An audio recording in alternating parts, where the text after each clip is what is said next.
हम लाते हैं top news, आपके फेवरेट टॉक शोज और अनलिमिटेड एंटरटेनमेंट सिर्फ यूट्यूब पर। अगर आपने अभी तक हमारा चैनल सब्सक्राइब नहीं किया तो अभी सब्सक्राइब करें और बेल आइकॉन को क्लिक करके हमारी लेटेस्ट वीडियोस के बारे में अपडेट जानें। सब्सक्राइब कीजिए और हम आपको लिए चलेंगे आपकी फेवरेट वीडियो की तरफ।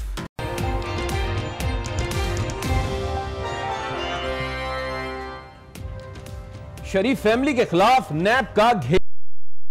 नवाज शरीफ, मरियम नवाज, हसन हुसैन और कैप्टन सफदर का नाम ईसीएल में डाला जाए। नैब हुक्काम ने वजारत दाखिला को खत लिख दिया। अल अजीजिया और फ्लैगशिप के जिमनी रेफरेंसेस भी दायर। हमारे खिलाफ सजा का फैसला लिखा जा चुका है। नैब की जानिब से पे दर पे रेफरेंसेस सबूत हैं। हमारे खिलाफ कुछ मिला ना निकला। मरियम नवाज का ट्वीट, कहा सिर्फ अकामे जैसे बहाने की तलाश है, अगर गलती दोहराई तो संगीन नताइज निकलेंगे।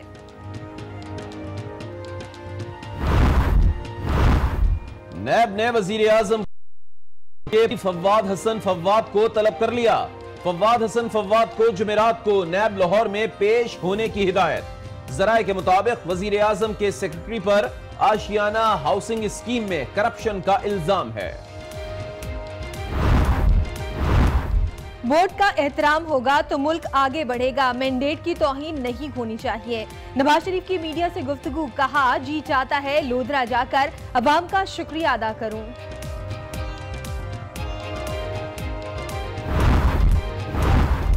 नवाज शरीफ का हशर बानी एमक्यूएम जैसा होगा, पार्टी के टुकड़े होंगे। फवाद चौधरी का दावा। इसहाक डार को वजीर आजम के तैयारे में फरार कराने का इल्जाम। शाहिद खाकान को कागजी वजीर आजम कह दिया। नवाज शरीफ के सवालात पर चौधरी निसार का जवाब, कहा मोटरवे से लाहौर जाने का फैसला मरी में सीनियर क़यादत के इजलास में हुआ। 1-2 को छोड़कर सबने मोटरवे से जाने की राय दी। फैसले में तब्दीली किसी सियासतदान के मशवरे से नहीं हुई। क्या किसी चोर को पार्टी सरबराह बनाया जा सकता है? क्या पार्टी सरबराह के लिए कोई इख्तियार नहीं? इंतखाबी इस्लाहात केस में चीफ जस्टिस का सवाल। जस्टिस उमर अता बोले, मुल्क को बनाना रिपब्लिक नहीं बनने देंगे। नून लीग, पीपल्स पार्टी और पीटीआई से सेनेट टिकट जारी करने का फॉर्म भी तलब कर लिया। लीबिया कश्ती में जाबहा 11 पाकिस्तानियों की मैयतें इस्लामाबाद पहुंचा दी गईं। तमाम अफराद के जस्ते खाकी सऊदी एयरलाइन के परवाज SV722 के जरिए वतन लाई गईं।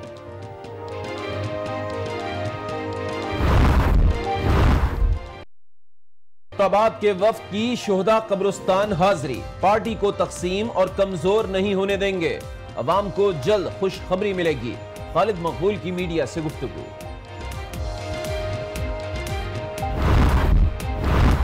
फारूक सत्तार कहाँ हैं? इस्लामाबाद गए या नहीं? गाड़ी यूनिवर्सिटी रोड तक गई, फिर खराब हो गई। गाड़ी शोरूम पर आ गई, लेकिन फारूक सत्तार का पता न चल सका। लाहौर की सड़कों पर डाकुओं का राज। डकैती मुजामत पर फायरिंग। हसास इदारे का रिटायर्ड अफसर कत्ल। कलमा चौक पर प्रोफेसर जां बहक। वजीर आला का नोटिस, रिपोर्ट तलब।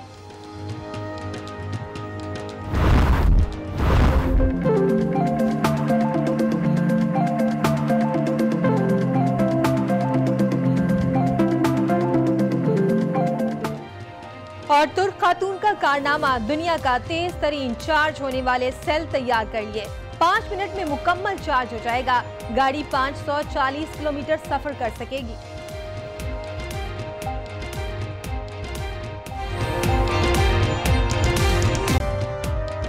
अस्सलाम वालेकुम। आज 6 बजे में आपको कहेंगे खुशामदीद। मैं हूं अली आबिद और मैं हूं शाइस्ता इकबाल। अभी आपको खबर देंगे, एमकेएम राब्ता कमेटी फारूक सत्तार को मनाने के लिए कोशा। सीनियर रहनुमा सैयद सरदार अहमद फारूक सत्तार के घर पहुंच गए, लेकिन सिवाय तफल तसल्ली के कुछ हासिल ना कर पाए। ये रिपोर्ट देखिए। एमकेएम को तकसीम से बचाने और नाराज फारूक सत्तार को मनाने के लिए राब्ता कमेटी की कोशिशें तेज।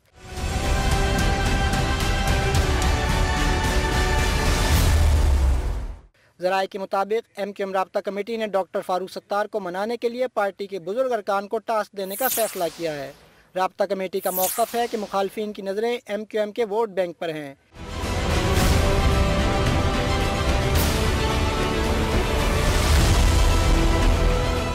इन्हीं कोशिशों को अमली जामा पहनाने सीनियर रहनुमा सैयद सरदार अहमद फारूक सत्तार की रिहाइशगाह पहुँचे, लेकिन सिवाय तिफिल तसल्ली के कुछ हासिल न कर पाए।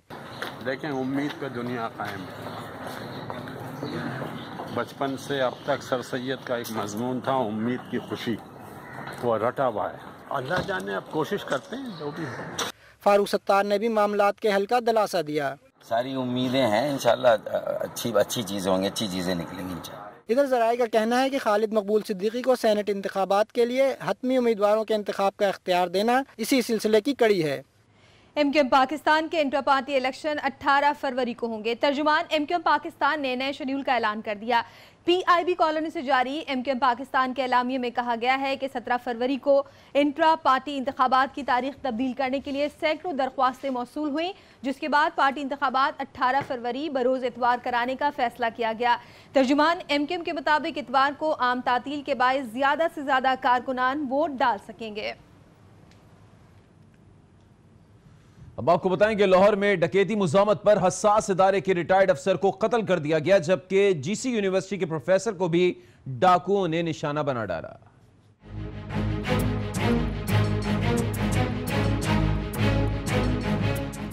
तख्ते लाहौर पर डाकुओं का राज, माल के साथ जानों से भी खेलने लगे। चंद घंटों में 2 शहरियों को मौत की नींद सुला दिया। लाहौर में शुमाली छावनी के इलाके में डकैती मुज़ाहमत पर हसास इदारे के रिटायर्ड अफसर को कत्ल कर दिया गया। पुलिस के मुताबिक major Nazir Ahmad retired bank से रकम लेकर निकले थे। पुलिस ने लाश तहवील में लेकर तहकीकात का आगाज कर दिया। इससे कबल जीसी यूनिवर्सिटी के प्रोफेसर तंजीम अकबर चीमा भी डाकुओं का निशाना बने। प्रोफेसर कलमा चौक से गुजर रहे थे कि नामालूम मोटरसाइकिल सवारों ने लूटमार की कोशिश की। तंजीम अकबर चीमा की मुज़ाहमत करने पर डाकू फायरिंग करते हुए फरार हो गए। प्रोफेसर तंजीम अकबर के सीने और टांग में गोलियां लगीं, जो अस्पताल में दम तोड़ गए। पुलिस डकैती मुज़ाहमत, जाती दुश्मनी समेत तमाम पहलुओं पर तफ्तीश का मुकदमा थाना गुलबर्ग में दर्ज कर लिया गया, जबकि वज़ीर आला पंजाब शहबाज शरीफ ने नोटिस लेकर सीसीपीओ से रिपोर्ट तलब कर ली है। कोयटा में नामालूम अफराद की फायरिंग से 4 सिक्योरिटी एहलकार शहीद हो गए। फोर्सेस ने इलाके को घेरे में लेकर तहकीकात शुरू कर दी हैं।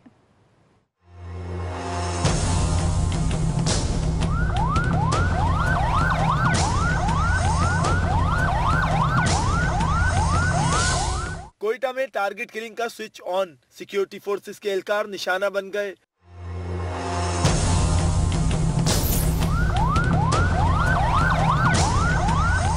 कोयटा के इलाके लांगू आबाद दकानी बाबा के करीब सिक्योरिटी फोर्सेस के एहलकार मोटरसाइकिल पर गश्त कर रहे थे कि नामालूम हमला आवरों ने फायरिंग कर दी।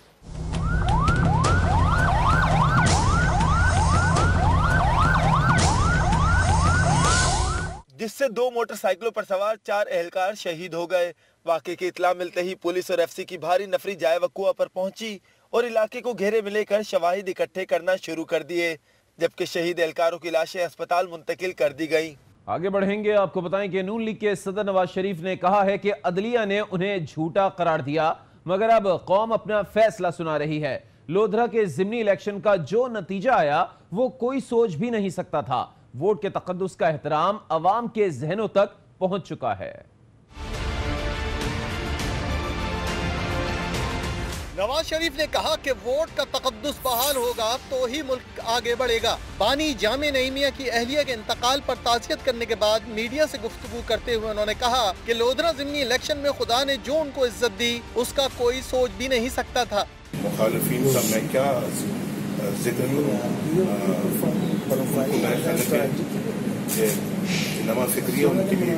नवाज शरीफ ने कहा कि इमरान खान ने सियासत में गालम गलोच का कल्चर मुतारिफ कराया। वो खुद सोचना चाहिए कि उन्होंने किस तरह इस मुल्क के अंदर सियासत की है, किस तरह लोगों के जहनों को खराब किया है, गाली गलोच की सियासत की है, इल्ज़ाम तराशी की सियासत की है, झूठ की सियासत की है, मुनाफिकत की सियासत की है, बहतान तराशी की सियासत की है। नवाज शरीफ ने कहा कि सियासत इल्जामात और इंतशार का नाम नहीं बल्कि अवामी खिदमत का नाम है। सुप्रीम कोर्ट ने आर्टिकल 62(1)(f) पर फैसला महफूज कर लिया। जस्टिस एजाजुल एहसन ने रिमार्क्स दिए, नाअहली का दाग मजाज फोरम या मजाज अदालत ही खत्म कर सकती है। ये दाग खत्म हुए बगैर नाअहली ताहयात ही रहेगी।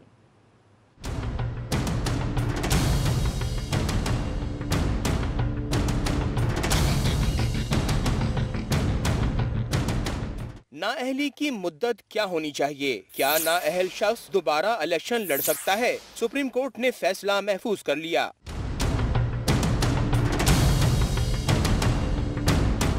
सुप्रीम कोर्ट में आर्टिकल 62(1)(f) पर समाअत में अटॉर्नी जनरल ने दलाइल दिए कि इस मुकदमे में सवाल नाअहली की मुद्दत का है। सवाल है कि नाअहली की मुद्दत का इख्तिताम कैसे होगा? आर्टिकल 62(1)(f) में मुद्दत का तयन नहीं किया गया। क्या नाअहली का दाग इस शख्स की मौत तक नहीं मिटेगा? जस्टिस एजाजुल एहसन ने रिमार्क्स दिए कि नाअहली का दाग मजाज फोरम या मजाज अदालत ही खत्म कर सकती है। ये दाग खत्म हुए बगैर नाअहली ताहयात ही रहेगी। चीफ जस्टिस ने इस्तफसार किया कि क्या नाअहल शख्स डिक्लेरेशन के बाद आइंदा इलेक्शन लड़ सकता है, जिस पर अटॉर्नी जनरल ने जवाब दिया कि नाअहली की मुद्दत का तयन हर केस में अलग अलग होना चाहिए।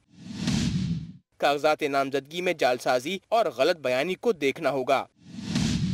चीफ जस्टिस साकिब निसार ने फिर पूछा कि क्या अदालत नाअहली का फैसला देते वक्त मुद्दत का तयन करेगी या नाअहल उम्मीदवार जब कागजात नामजदगी दाखिल करेगा तो मुद्दत का तयन करेगी? अटॉर्नी जनरल ने बताया कि रिटर्निंग अफसर अदालती गाइडलाइन पर नाअहली का तयन करेगा, जिस पर जस्टिस अजमत सईद ने पूछा कि क्या डिक्लेरेशन वक्त के साथ साथ खुद खत्म हो जाएगी? तो अटॉर्नी जनरल ने जवाब दिया कि डिक्लेरेशन अज खुद खत्म नहीं हो सकती। दलाइल मुकम्मल होने पर अदालत ने केस पर फैसला महफूज कर लिया।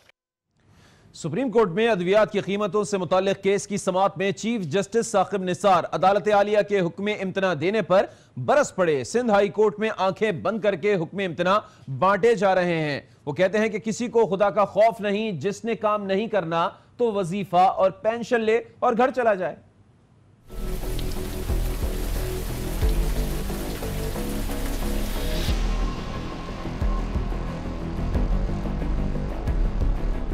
सुप्रीम कोर्ट हाई कोर्ट पर बरहम, काम नहीं करना तो घर चले जाएं।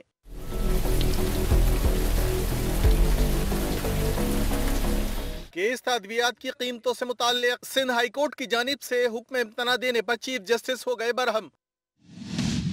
उन्होंने कहा बड़े बड़े वकील चैम्बर में जाकर हुक्म इम्तना ले आते हैं। सिंध हाई कोर्ट आंखें बंद करके हुक्म इम्तना बांट रही है। किसी को खुदा का खौफ नहीं, कानून को मुअत्तल कर देना सिंध हाई कोर्ट का कमाल है। चीफ जस्टिस ने सिंध हाई कोर्ट को 15 रोज में हुक्म इम्तना की दरख्वास्तों पर फैसला करने का हुक्म देते हुए कहा कि सिंध हाई कोर्ट फैसला नहीं करेगी तो हुक्म इम्तना खत्म कर देंगे। चीफ जस्टिस ने कहा कि हाई कोर्ट में काम नहीं करना तो वजीफा और पेंशन लें और घर जाएं। चीफ जस्टिस ने मजीद कहा कि सेहत और अद्वियात के मामला जंगी बुनियादों पर चलने चाहिए। ड्रग रेगुलेटरी अथॉरिटी में तब्दीली हो चुकी है, ताहम वो क्या करें, अदालत हुक्म इम्तना दे रही है। सुप्रीम कोर्ट ने सिंध हाई कोर्ट में अद्वियात से मुताल्लिक रिकॉर्ड तलब कर लिया। तमाम फरीकैन को नोटिस जारी करते हुए समाअत गैर मुअय्यना मुद्दत तक के लिए मुलतवी कर दी गई।